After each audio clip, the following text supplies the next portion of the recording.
10 টাকার বাজারে 1000 টাকার পণ্য পেয়ে খুশিতে আত্মহারা নিম্ন আয়ের মানুষ। শারদীয় দুর্গাপূজা উপলক্ষে রাজধানীর সোহরাওয়ার্দী উদ্যানে 10 টাকার পূজার বাজারের আয়োজন করে বিদ্যানন্দ ফাউন্ডেশন। লাইনে দাঁড়িয়ে স্লিপ দেখিয়ে টাকার টোকেন হাতে বাজারে প্রবেশ করেন ছিন্নমূল মানুষ। আশা 10 টাকায় 1000 টাকার বাজার করা। একদিনের এই বাজারে রয়েছে চাল, ডাল, তেল, ময়দা, পোশাক সহ শিশুদের শিক্ষা উপকরণ।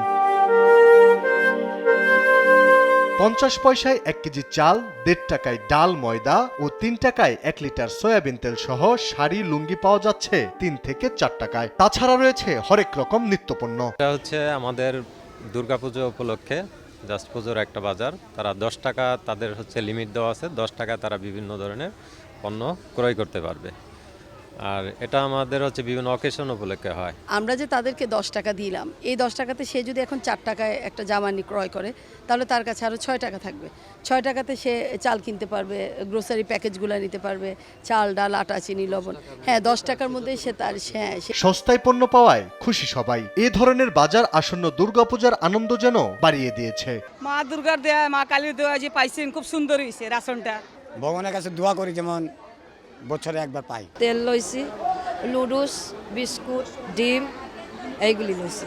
অনেক ভালো লাগছে দাদা, এই সুযোগটা আমাদের দেওয়ার জন্য আপনাদের বিদ্যানন্দনে অনেক ধন্যবাদ। রমনা কালী মন্দিরের পূজা উদযাপন কমিটির সদস্য সচিব এই বাজার আয়োজনকে স্বাগত জানিয়ে বলেন, অসহায় মানুষের জন্য এ ধরনের ব্যবস্থা নিয়মিত করা উচিত।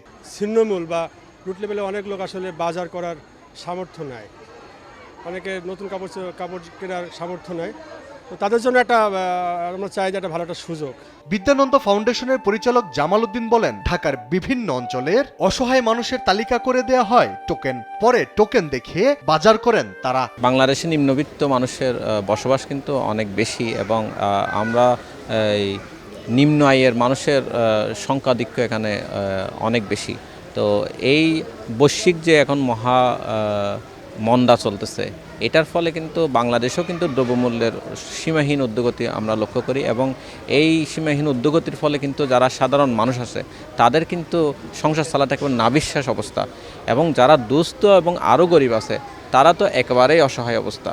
এবং এর মধ্যে যদি যখন কোনো উৎসব হাজির হয়, ধর্মীয় কিংবা সামাজিক উৎসব, তারা কিন্তু বেশ বিপদে পড়ে। তাদের পরিবার পরিজন সন্তান সন্ততি নিয়ে কিন্তু তারা বিপদে পড়ে, তারা উৎসবে কেমনে অংশগ্রহণ করতে পারে। দুস্থ মানুষ সস্তায় বিদ্যানন্দের বাজারে সাময়িক স্বস্তি পেলেও নিত্যদিনের বাজারে পণ্যের দাম কমানোর দাবি জানান তারা।